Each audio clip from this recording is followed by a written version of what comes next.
Good afternoon, everyone. This is the second edition of the English Radio Talk on the new textbooks for classes 1 and 3.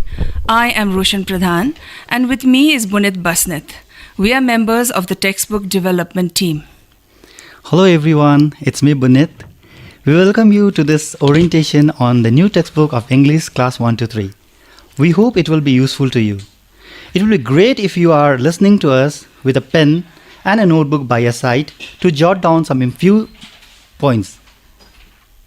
In the first radio talk held last Wednesday, our friends Larissa and Dipendra gave you an overview of the new English textbooks for classes 1 and 3. They spoke in detail about the first section of each theme, that is Picture Fun. Today, we will be talking about how you can work on two more sections of your themes, Story Time and I Can Read. So Bunit, tell me, did you like listening to stories as a child? Of course, I loved listening to stories. And I still do. I think we are surrounded by stories in different forms every single day. The stories we tell our children, stories we tell our friends, about an incident from our lives, and even the visual stories we see on our mobiles, TV, or the big screen. All these stories grab our attention and our interest. The same is with children too. I believe, Roshan, children in all cultures grow up hearing the stories from their parents, grandparents, and even friends. It is through stories that we can make our sense ourselves and the world around us. I think that is why it is important to use a lot of stories right from class 1. You are so right, Bunit. Stories not just teach you language, but they also make you think and wonder. Some stories are inspiring, while others make you laugh or cry. Some stories even give you a good dose of reality, don't you think? As far as English is concerned, stories have always been used to teach various aspects of the language. Our new textbooks also have many interesting stories. Can you talk now about how the stories in our new textbooks are different? Well, Roshan, the stories in usual textbooks are not very interesting or wholesome.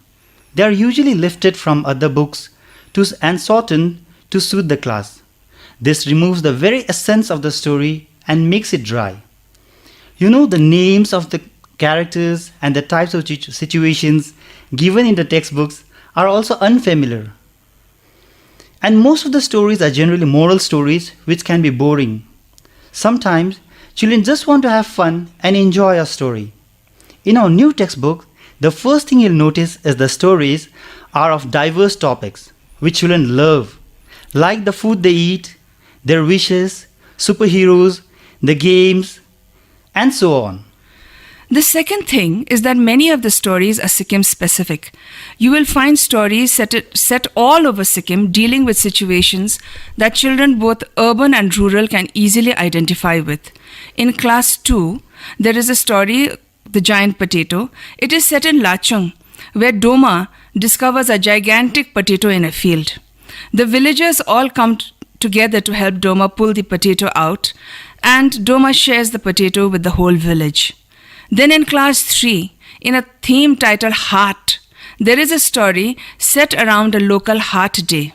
You can't get more local than that, can you? In fact, the writers talked to children and found out what they wanted to say in the textbooks. The authors traveled to various parts of Sikkim to meet local people, children, teachers, and get a sense of what actually needed to go into the textbooks. Yes, this was an excellent idea of our textbook team. I myself went to North Sikkim with my group. One of the schools we visited was Nade School. Over there, we met a little boy who could only talk about Spider-Man. This interaction with this boy led us to include superheroes in many poems and stories across many themes in our books. These instances have made the stories so real and truly a representation of what children would actually like to read while learning English.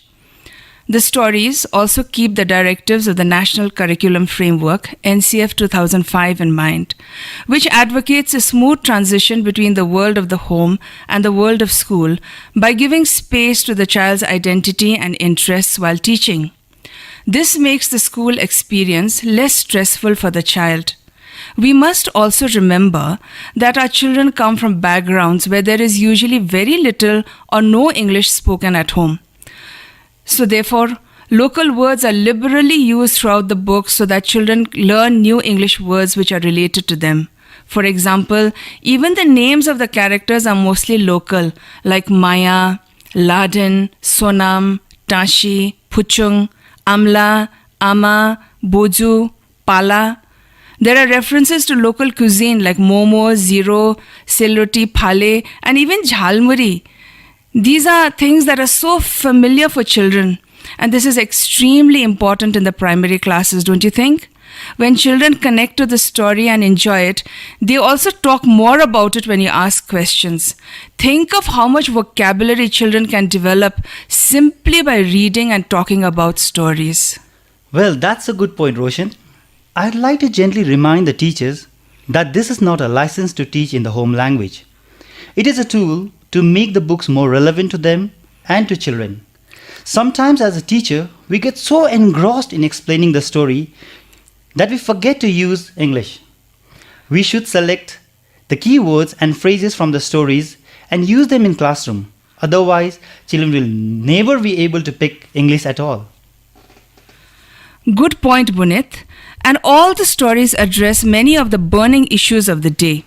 Issues of gender, inclusivity, sensitivity to the environment, healthy habits, universal human values, and education for peace. They incorporate the Education for Sustainable Development Goals, the ESD goals, as mentioned in the talk last week. And each theme has two stories. One under the unit Story Time and one under I Can Read. This means that each class has 12 stories. Why two stories in one theme, Bunit? What is the difference between them? And how are we going to teach so many stories? That's a good question, Roshan. There is a reason for putting two stories in each theme.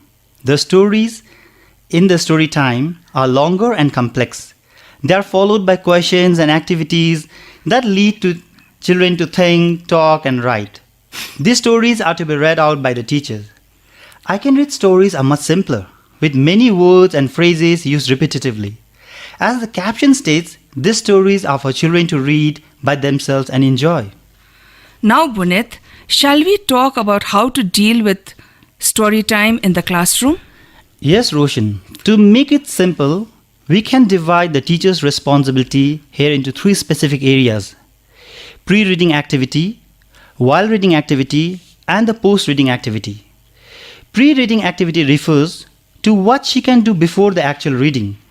While reading activity refers to the strategies to be used while reading activity is on. And the post-reading activity refers to ensure that the learning outcomes are being met. So Roshan, let's start with the pre-reading activity. Yes. Let us understand this with the help of an example from the Class 2 English textbook, Theme 1, My Family and Friends. The story here is Finding Mimi. It's about a missing pet kitten and how it is eventually found. Some of the associated learning outcomes and ESD goals are: response to comprehension questions related to stories in home language or English, orally and in writing, short sentences, identifies characters and sequence of events in a story, uses prepositions like up, down, in, between, beside, etc., uses simple nouns related to names of people, places, and things, uses verbs like dancing, cooking, reading, walking, etc. The ESD goals are: develop peaceful relationships and works well with others, recognizes the importance of different community members. The first thing we must remember is to plan. Plan our lessons. Picture Fun, which was extensively discussed by Larissa and Dipendra last week, would have already introduced the theme and many of the words. For example, Dipendra spoke about the picture in the same theme we are discussing, family and friends. This discussion would have already introduced the words boy, girl, cat, mother, father, tree, and police, words that are central to this particular story. These words should be put up by the teachers on the walls, charts, or boards before the actual reading. While talking, the teacher While talking, the teacher should continuously point to the words, making actions if possible. This is how children will recognize the words. When the teacher actually reads the text, the children will further recognize the words. This will build confidence. Recognizing words is the basic step to reading. Further, the story is richly illustrated. There is plenty of opportunity to talk. Talking is very important. We should develop the curiosity of the children by showing the picture related to the story. The teacher should show the picture and ask questions about them, like, what is the name of the person in the picture? What could be the relation between the people in the picture? What could have happened? What are they doing? Why are they doing? What might have happened? Team questions can be asked. Yes, you can also talk about the title.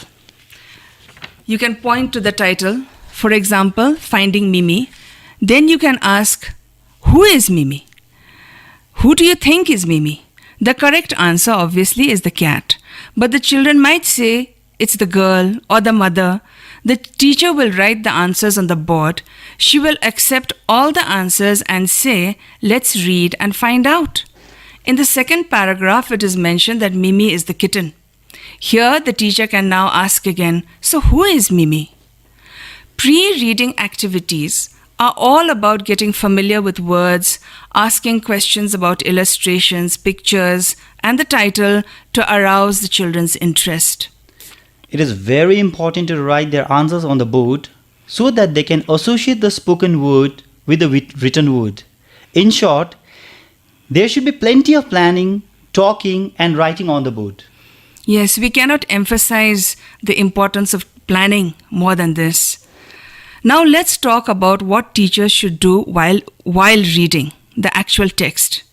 Here, it's important to read with emotion and action so children can associate the word with the actions.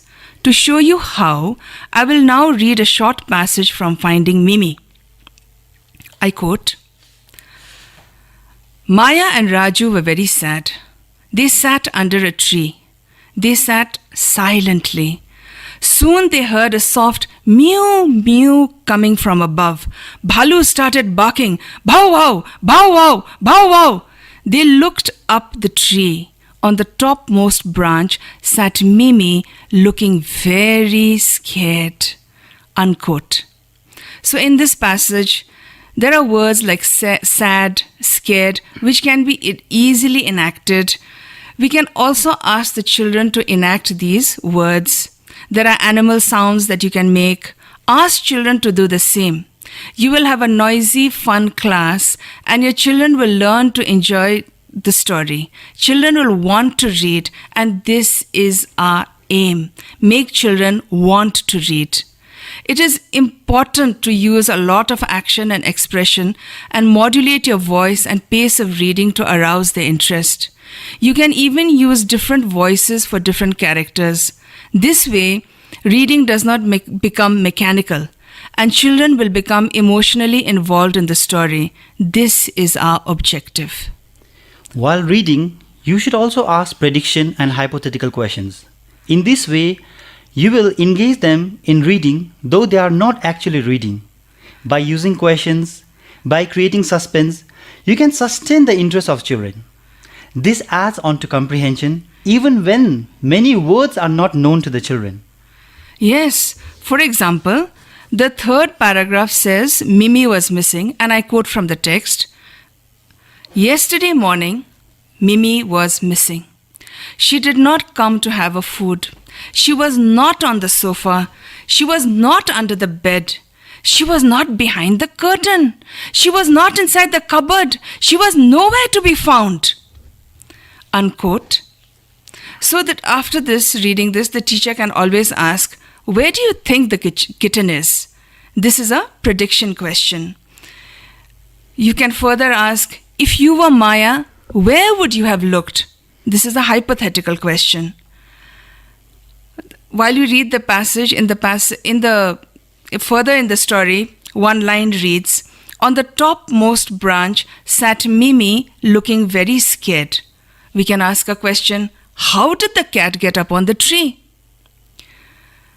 We can further ask, if you were Mimi, how would you get down from the tree? This is a hypothetical question. The teacher should also move around the class and cover a lot of space to reach all the children. Also, do not read, write, and talk at the same time. This will break the flow of the story. Rather, you should talk and write before you tell the story or after you finish reading the story. And while you are reading the story, you should simply read and talk. By talk, we mean by asking questions and engaging the children's interest. These methods will make the story come alive. They will engage your children's interests. Yes, Roshan, these are very good strategies. Now let's discuss what to do post reading. The first thing you should do is to talk. There are many activities in the book related to comprehension to help you. Then write their answers on the board in English, even if the children answer in the home language. You can use this board work for further writing tasks. There are activities on grammar after the story. You'll find the activities like preposition, simple nouns. There is a word grid to develop vocabulary. You'll find that the words here are the same word that were discussed before the activity and also in picture fun. This constant repetition in different fun ways makes children familiar with the words. You can also use the story to make children draw and act. For example, on page 21, there is a role play activity on the people of various professions, where Maya and Raju meet while searching their kitten. You can make this very interesting by using simple props, costumes. For example, the policeman could use the simple stick. The teachers can further improvise and add many more activities. Yes, I want to emphasize that a lot of preparation is needed to transact these stories. Plan your lessons and go to class. Understand the theme. Understand the learning outcomes so explained so well last week. Read the teacher's page. The teacher's page is found at the end of the textbooks, and you will find plenty of directions here to help you with your planning. Well, Roshan, now let's talk about I Can Read section. Right. The caption is so powerful, no, Bunit? I can read. It sounds so confident and empowering. But tell me, Bunit, can we expect a child in class 1 to read by themselves? They are still so young. And does this mean that we have to give the I Can Read stories as homework? Well, initially, Roshan, you may have to read the stories given in the I Can Read section. And that's okay. As you mentioned, the children are initially very young. Slowly you can ask the children to read alongside you or repeat after you. And with the right pedagogy, children will be able to recognize the words. Roshan, the objective here is to boost their confidence, take away the fear, and develop an interest in reading. We want them to find the joy of reading. I Can Read stories have none or very few activities. We urge the teachers to use this for fun and not to use it as a normal English text. Coming to a second question, Roshan, please don't give this section as homework. Take some time out in the English period itself. It is important that you observe how different children read and help them to read whenever they feel a little stuck. You'll notice that children's reading and comprehension skills dramatically improve when they read stories purely for fun and enjoyment. In class 2 and 3, children will be much more prepared to read with minimal help from your side. Yes, as mentioned before, the I Can Read stories are much simpler with many words and phrases used repetitively. Let us understand this with the help of an example from the Class 1 English textbook, Theme 1, I Can Read story, it is in page 20, 5 Big Monkeys. This whole story is just 17 lines.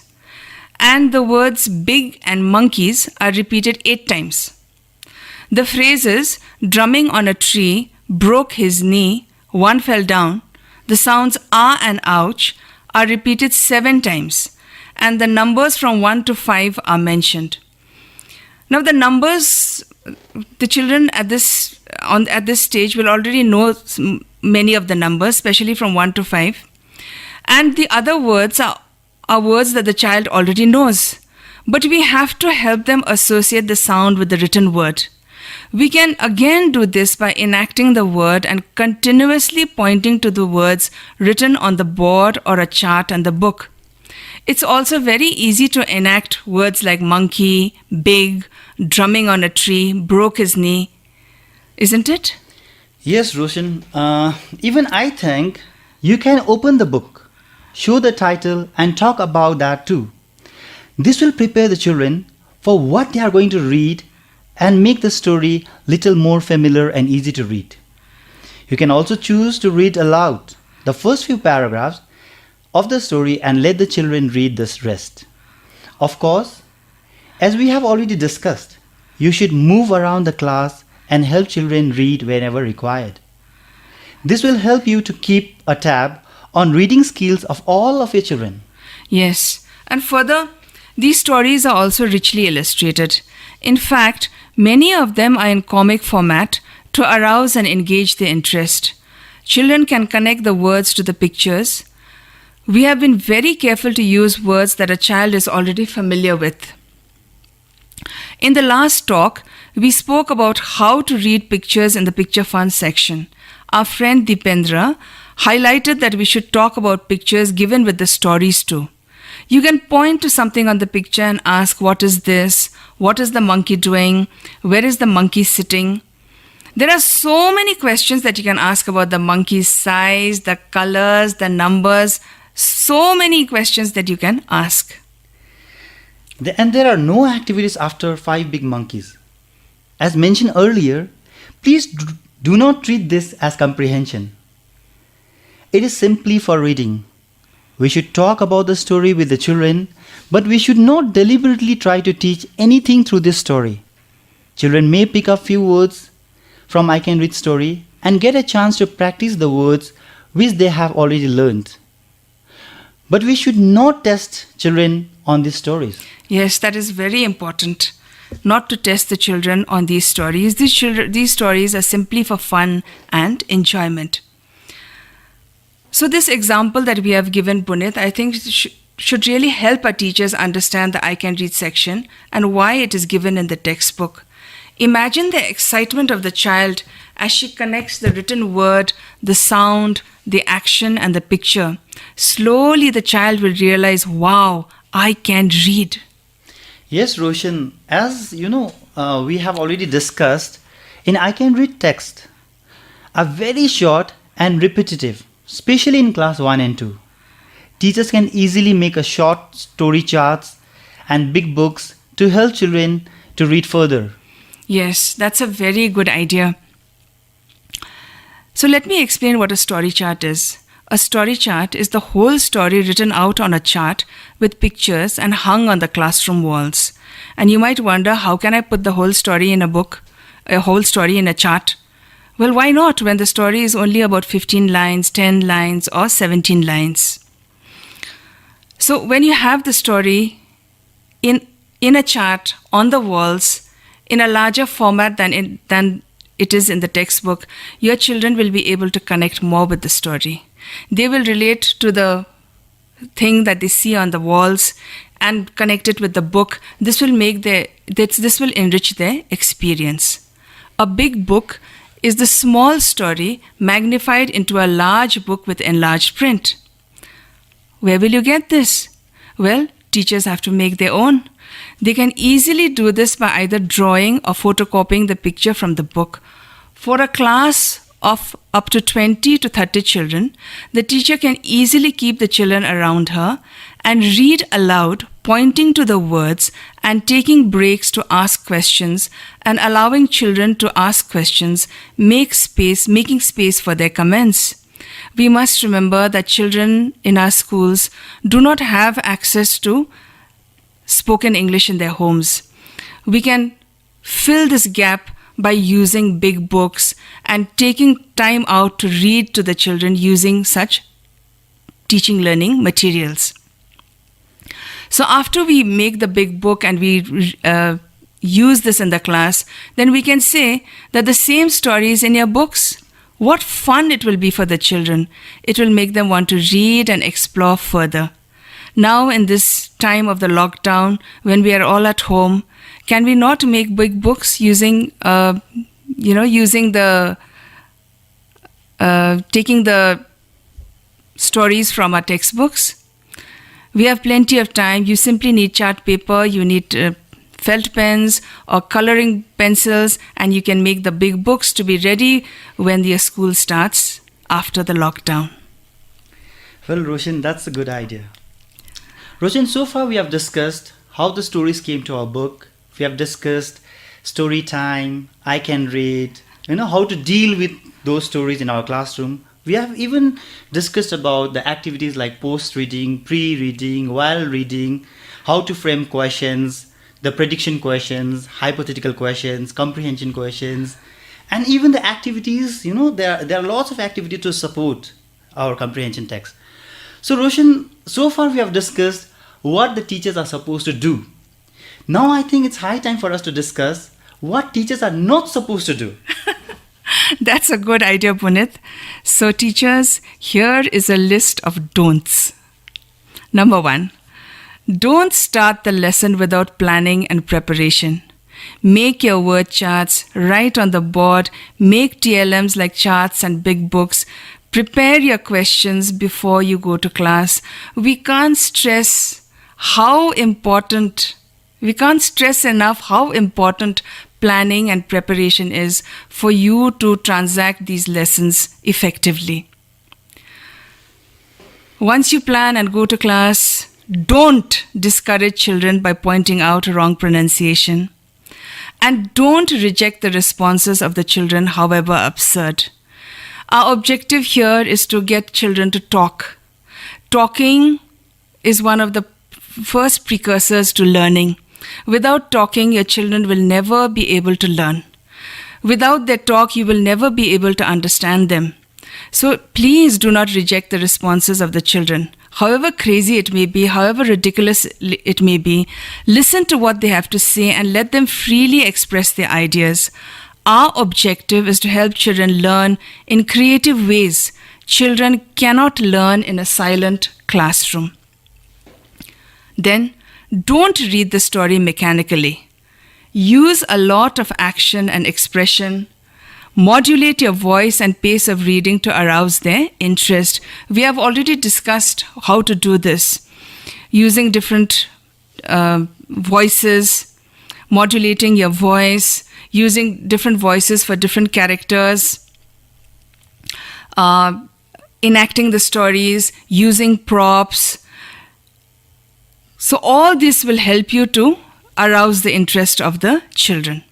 Further, don't focus only on a few children. All children should be involved in the story, especially as few may be shy or may not be very comfortable with English.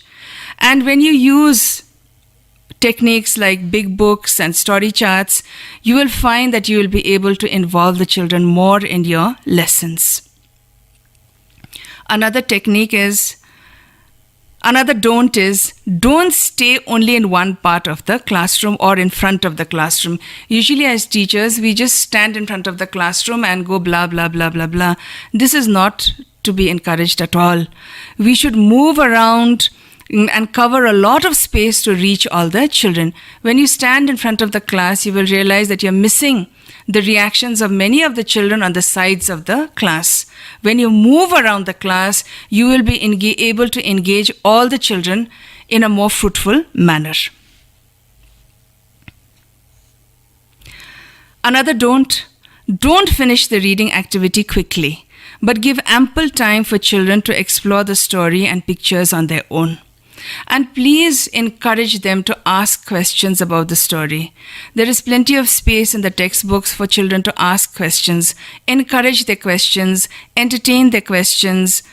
And here also I would like to emphasize that these reading activities, in each theme in class 1 to 5, there are only 5 themes. Each textbook has 5 themes, and you have the whole year to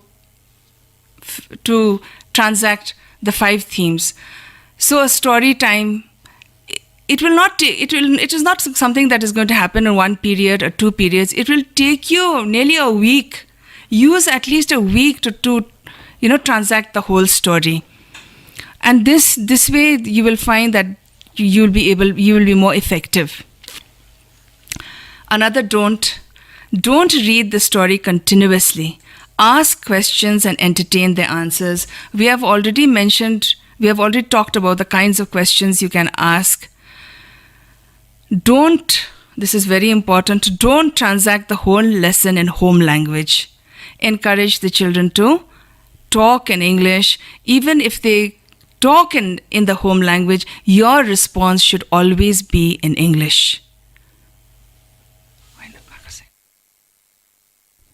श्रोतावर्गलाई म Bhim Thatal, director primary education अनि समग्र शिक्षा डाइरेक्टरको तर्फबाट नमस्कार। SCERT अनि समग्र शिक्षाद्वारा तयार पारिएको primary स्कुलको लागि जुन टेक्स्ट बुक छ त्यो तयार भएर आइसकेको छ। तर यो नयाँ टेक्स्ट बुकलाई पढाउनका लागि शिक्षक शिक्षिकाहरूले प्रशिक्षण लिनु अनिवार्य छ। अहिले लकडाउनको समयमा कुनै एक ठाउँ भेला भएर ट्रेनिङ दिन सम्भव नभएकोले गर्दाखेरि हामीले यो ट्रेनिङ आकाशवाणीको गान्तोक केन्द्र मार्फत प्रसारित गरिरहेका छौँ। प्रत्येक सोमबार, बुधबार अनि शुक्रबार दिउँसो 12 बजेदेखि यो ट्रेनिङ कार्यक्रम आकाशवाणी गान्तोकबाट प्रसारण गरिनेछ। यस कार्यक्रमलाई अस्ति चाहिँ हामीले प्राइमेरी टिचरहरूको लागि मात्र राखेका थियौँ, तर अब यो कार्यक्रम हामीले प्राइमेरी टिचरलाई मात्र नभएर चाहिँ सबै स्कुलका हेडमास्टरहरूलाई, block resource centre coordinator, cluster resource centre coordinator, assistant education officer, assistant director, deputy director सबैले यो ट्रेनिङ गर्न अनिवार्य रहेको छ। त्यसर्थ यहाँहरूलाई यो ट्रेनिङ अनिवार्य रूपमा गरिदिनु हुन हामी निवेदन गर्दछौँ। स्मरण रहोस्, यस विषयमा अब अन्य कुनै ट्रेनिङ गरिने छैन। त्यसर्थ रेडियो मार्फतै यो जुन ट्रेनिङको प्रसारण भइरहेको छ यसैलाई नै तपाईँहरूले सुन्नुहुन हामी निवेदन गर्दछौँ।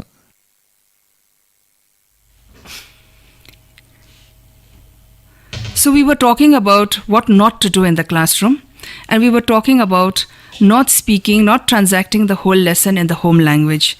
In the primary classes, sometimes it is very attractive, or teachers find it very easy to explain the whole story in the home language. This is not to be done. However, do not reject your children's answers if it comes in the home language. It is okay for them to talk in the home language in classes 1 and 2. However, your response should always be in English. And if they respond in the home language, you will translate the same into English and write it on the board so that children can make a connection. Another don't. Do not read, write, and talk at the same time when you are reading the story. Teachers often make the mistake. They start reading the story, they ask questions, and then they start writing on the board. This will break the flow of the story. Rather, you should talk and write pre-reading the story or in your post-story activities. And while you are reading, you should simply read, ask questions, talk, and carry on like this. Well, Roshan, thank you so much. I think normally what we do is we often tell what to do, So this what not to do is also very important for us to understand because that's how we are going to transact the things in our class. Yeah. Roshan, what do you say? Of course. It's very important for teachers, to know what to do and what not to do, what sort of questions to ask, how to ask the questions, where to ask the questions, and to understand why you are asking the questions in the first place. And what is the response what response do you want? What learning objectives are you hoping to meet by asking these questions? All this should be clear to the teacher, and the teacher's page, which is there in every textbook, at the back of all our textbooks, will be very helpful for the teacher in this regard. Okay, Roshan, so far you have discussed to make a story charts and big books, right? Now, can you please tell how to transact that big books in our class? Yeah, big books are very, very interesting, especially for the, very small classes. Because as adults, we just assume that the child will learn how to know how to read. We read from left to right. But how is the child to know that? So when you have a big book and you take this big book, you sit in front of the class, you make the children sit around you, you take the big book in your hand, you point to the title, you read something out. To a child who doesn't know how to read, the child will connect your word, the word that you are speaking, with what she is seeing. That is so important. You will point to the words as you go along. The child will know that it is to be read from this side of the page to that side of the page and not the other way around. You will turn the page. You will look at the picture. You will show the pictures. You will show the written words. This is how the child will connect the pictures, the story. They will connect the words and then get a sense of the story. And when you ask questions on the same pictures, keeping the child in mind and asking, what if you were this person? This will make the child get involved in the story. This will make the child emotionally involved in the story. So this is how you should use a big book. It's very, very important for the small classes. And I think teachers in class 1 and 2 especially should have a few big books with them. You could even make big books, of stories which are not there in the text.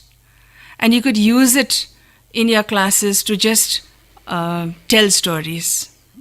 Well, Roshan, is it possible to make big books for story time also? Well, in story time, most of the stories are very long. But just to get a sense of the story, maybe the story could be, abridged by yourself in a very smart way. And you could make a big book like that. But I would recommend that we use big books mostly for I Can Read, for the I Can Read section. Because here the stories are smaller. Many of the stories are in, as we said, in comic format. So these things can be photocopied, they can be made into big books and then transacted in class like this. And then we can ask the children to see the same in their textbooks. Okay, that's a good suggestion on big books. What about the story charts? Like, what are we supposed to do with the story charts after we finish making it? Yeah, story charts is a chart where the whole story is written out on a chart with pictures and they're hung on the classroom walls. Like these 5 big monkeys that we talked about, there are only 17 lines in the whole story has only 17 lines. Okay, so you can use 2 chart papers to copy the whole story out. It could be, enlarged fonts. You could take a few pictures of monkeys, paste it on the charts, and it will be there in your classroom. It will be there in your classroom, and it'll be much more fun for children to look at the story chart and then understand the story from there and to see the same chart in their textbooks. Yeah, well, that will be a very good idea. And even it will be, Roshan, it will be very print-rich class. Yes. We cannot emphasize, the importance of having a print-rich environment in the class, because as we keep saying, our children come from non-English speaking backgrounds. So we have mentioned things like word charts, word walls. In many schools I have seen, they paint part of the walls in the classroom black, and the teacher writes the words on the walls.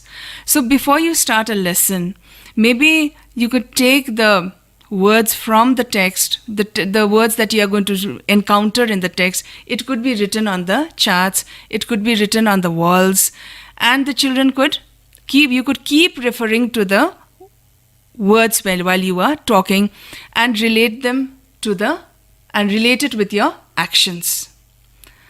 And once the children make a connection, then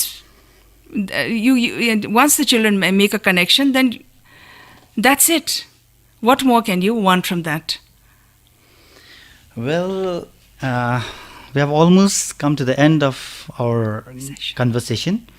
I hope this talk has been very helpful to you. Thank you so much for listening to us. If you have any questions, please log into SCERT website. Thank you so much for everyone for listening to us and for appreciating the textbooks. And the English team will be back next Wednesday. Thank you so much, everyone.